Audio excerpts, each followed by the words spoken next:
everybody. Welcome back to the Wednesday night edition of Inside the Headset as we stay right here in Rutherford County. And I'm going to talk to I don't know if he's a happy coach. I guess he's a successful coach. He says he's happy, but I don't know. He's been under the weather a little bit.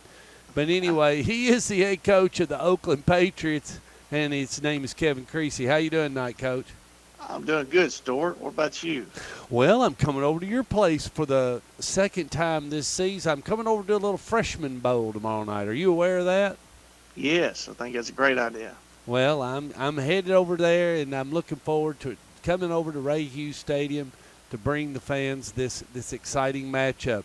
Now, I did get your roster, hopefully by now, David Limbaugh, and I just got off the phone with Will, and we just had his show, and I haven't asked him. So what can you tell me? Do you know much about the Riverdale freshman bunch? Well, I'll tell you this. Normally I don't get to see freshmen because we kind of alternate where we're playing at. If our JV's at one location, our freshmen's at the opposite location. But this particular night, I got to go over to Riverdale and watch their freshmen against ours, and man, it was a heck of a game. It was there were a lot of athletes on the field. Both teams were loaded, and I think it was under a minute left when Oakland caused a turnover, and they were behind.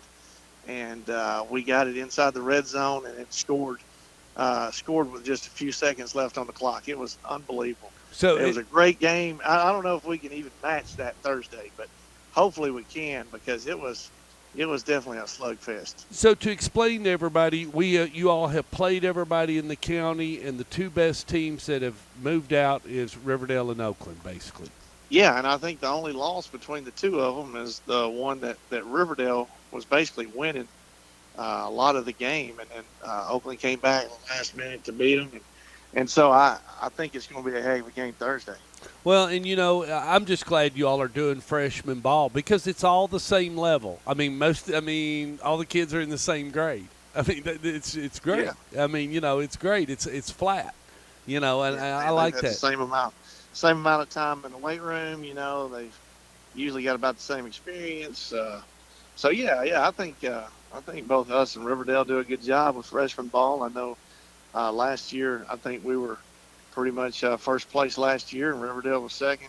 And so again, it's going to be for all the marbles Thursday night. So I don't know if Oakland can beat these guys twice or not. It's going to be interesting. So that's how I got. That was one of the stepping stones.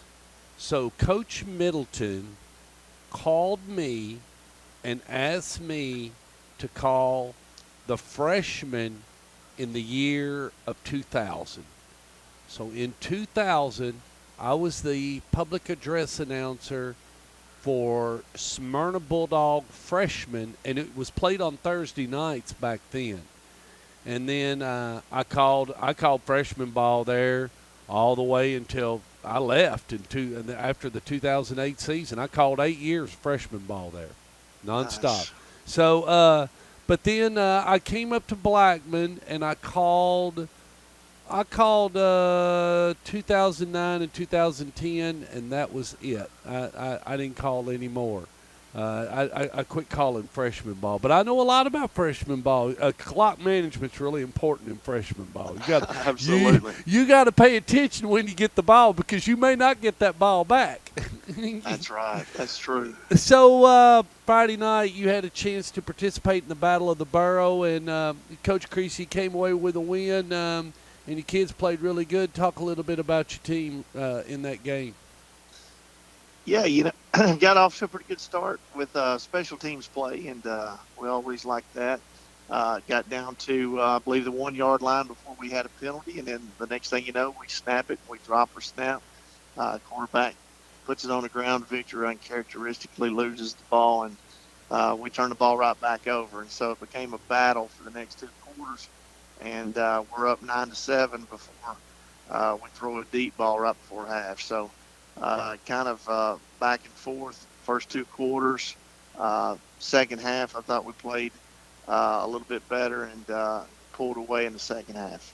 Yeah, that was generally what I guess I was going to say. The second half, you really put your foot on the floor, and Riverdale was able to stay with you there in the first half, and then talked to Will a little bit. He had talked a little bit about the snap over the head and whatnot, and then the Horton kid, you got it to him there right before the end of the first half, and really burned him a little bit. So. Got that one in the books, and that's important. That's a big game. Like you said last week on the show, we got to make sure you win that one because you had a lot of heat on you, and you were given limited. And the reason why I'm kind of snickering because you were given limited amount of tickets, yet people were blaming you like you had a roll of tickets to give away, and you just didn't have them, and it was just a weird situation because that's such a popular game. Absolutely. And, to Will's credit, he kept the ticket price the same. He probably could have jacked it up to $20 a ticket and still sold out. So it was definitely a hot ticket to get. And, I think both stands were relatively full of fans. And it would have been interesting if it was, a season without COVID and just seeing how many tickets he could have sold with both of us having good seasons so far.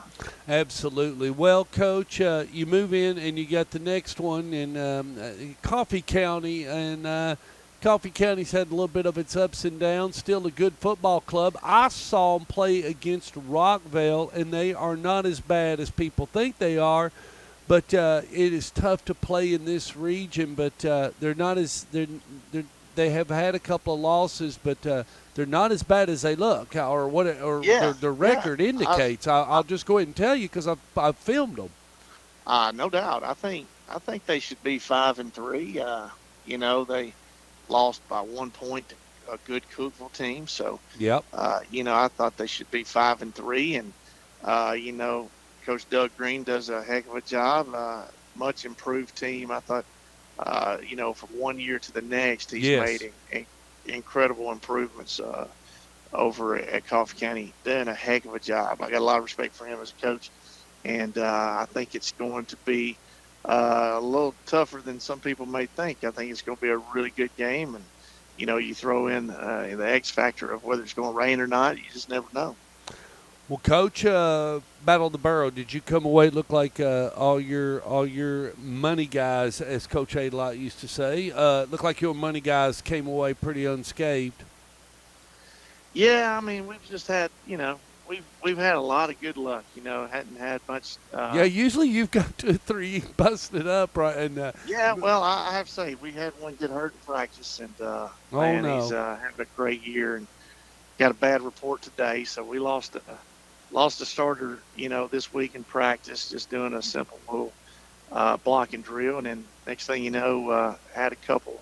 They got quarantined. So for the first time, we've had 2 starters get quarantined, and I think it's one of those deals where it was just a matter of time. But we've been real lucky with the injuries and the COVID deal. But this week it's kind of caught up to us a little bit. Just had contact tracing. We don't have the COVID, but we have set by someone in class or what have you, and so we got a couple guys that are going to miss 14 days, and then I got another kid that has an ACL deal, and so it's going to be tough to get him back as well. But it's just one of those things. Sometimes it happens in football, and hopefully one day soon, hopefully we'll get all 3 of them back, back on the team and back able to play again. Coach, you're having a real successful season. I'd like to close with one question. As far as your steps and everybody's goal is to go to Cookville, but right now you're humming really hot, and I asked the same question to Coach Rankin. He's doing really good. He's sitting at the top of his region right now. What do you got to do, Coach? I mean, right now, based on you've been here before, you've been to the Winter Circle at 6A, you've been to the Winter Circle at Trousdale County. What based on your paths in the past, what do you feel like you are as far as what's really important, like right now? Like, besides winning the game on Friday night. I mean, we know that cliche, but Yeah. I think you got to finish the season strong. Finish the season strong, and then realize there's a whole new second season, which things get a little tighter. People play a little harder, and things get a little tougher. So I think finish this season out like you're supposed to, and then get ready for a second season that gets a little darker sooner, and then gets a little cooler, and uh, you know only the teams that are focused and ready to have a long playoff run that kind of grinds on you physically and mentally can handle it. So hopefully this year we can finish what we started. Coach, we wish you the best of luck against Coffee County Friday night, and then we'll talk to you next week for our last show. All right, sounds good. Appreciate it. See you, Coach. Bye.